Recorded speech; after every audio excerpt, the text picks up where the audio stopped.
Bonjour à tous, donc aujourd'hui je vous retrouve à la ferme Pro Deal Center pour vous parler de carbure de tungstène. Alors qu'est-ce que c'est? Vous le retrouvez sur vos pièces d'usure, comme ce type de produit là. Ça permet d'avoir une longévité qui va 4, 5, 6 fois supérieure à ce que vous avez quand vous êtes monté à l'origine. Donc qu'est-ce que c'est avant tout le carbure de tungstène? C'est un minéral, c'est de la poudre qui est mis avec un liant qui forme des plaquettes comme on peut voir ici, et ensuite qui est non pas soudé mais brasé, comme vous pouvez le voir sur ce produit là. Je vais vous montrer différentes pièces que vous pouvez monter sur vos outils qu'on retrouve dans les exploitations. Donc souvent à la pointe de charrue, donc avec les plaquettes carbure à l'attaque. Très important aussi, souvent on peut retrouver du chargement ou encore d'autres pastilles carbure au-dessus, parce que souvent on a un phénomène de déflagration qui fait que le support est usé alors que la plaquette carbure est à moitié utilisée. Donc très important, souvent rechargement ou plaquette. Et le chargement à l'origine. Souvent on recharge les pièces, il faut faire très attention parce que lorsque on passe du rechargement avec sa baguette, on détrempe l'acier et souvent on l'abîme plus qu'on en fait du bien. Un outil qu'on retrouve régulièrement dans les exploitations, c'est la herse rotative. Donc là nous on l'a équipé de pastilles carbure biseautées.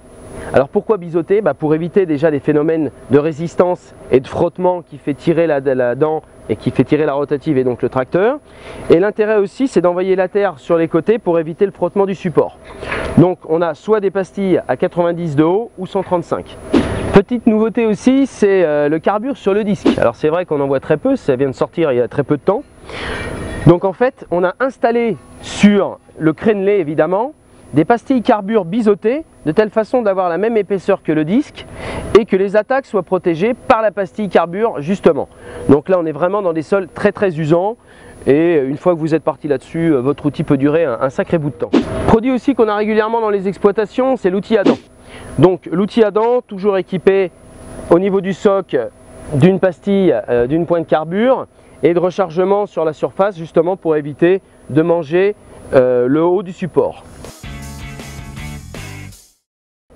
Donc aujourd'hui on va travailler sur une remise en état d'un Actisol que vous pouvez voir ici, et donc vous allez suivre au fur et à mesure l'intérêt de ce produit là, pourquoi on le monte et pourquoi moi je l'utilise dans mes sols qui sont très usants.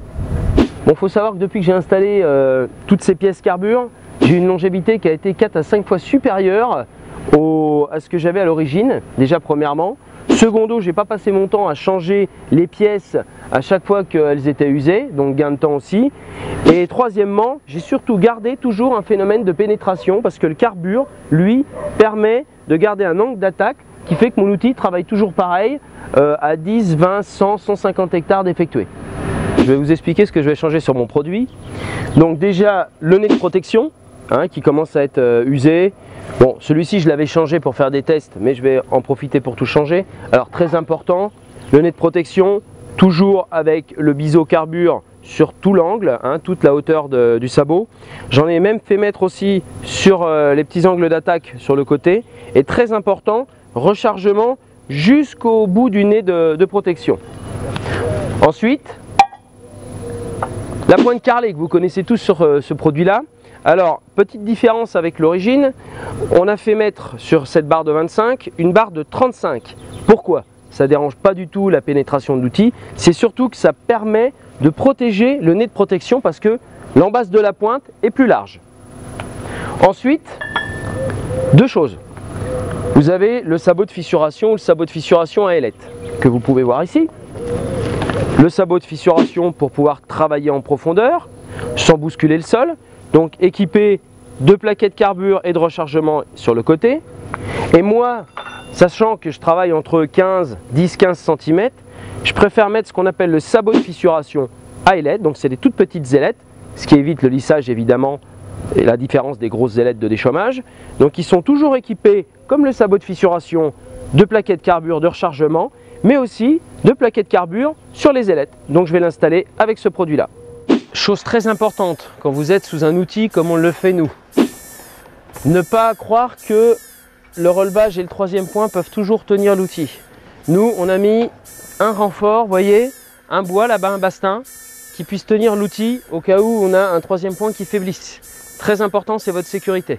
C'est parti, donc avec Philippe on va, comme je l'ai dit tout à l'heure, démonter les pièces. Donc on a commencé à enlever le nez de protection. avec un chasse-goupille pour enlever la goupille. On a enlevé la barre carrelée, donc il y a beaucoup de terre qui s'est accumulée. On va enlever, alors on va garder par contre la réhausse, celle-ci n'est pas usée, elle permet vraiment de protéger le coutre ici. Et on va enlever les sabots à ailettes. Alors il y en a 2-3 que j'avais remis qui étaient plutôt peu usés, donc je vais les garder. Bah oui, et obligatoirement le carbure ça tient beaucoup mieux.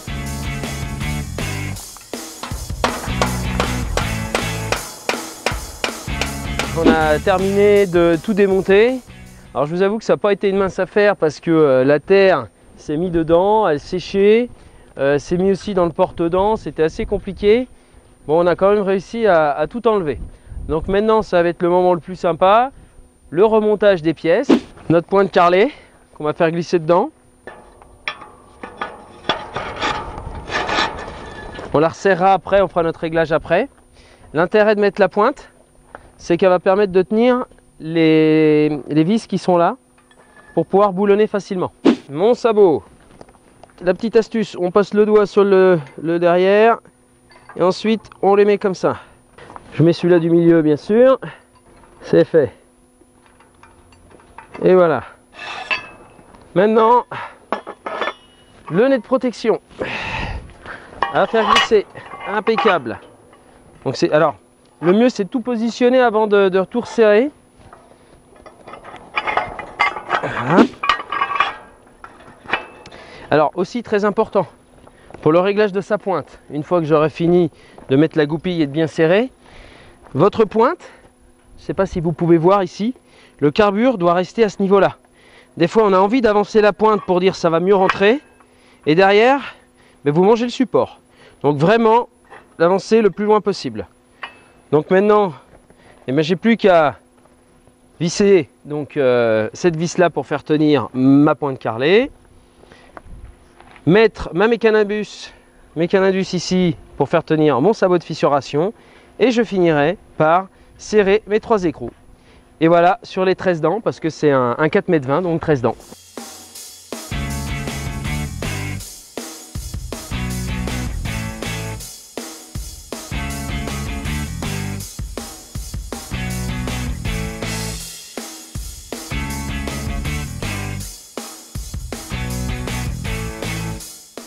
Ça y est, l'outil est quasiment terminé. Il me reste juste à changer, à retourner les réhausses parce que je les avais coupées à l'époque. Sinon, tout est prêt.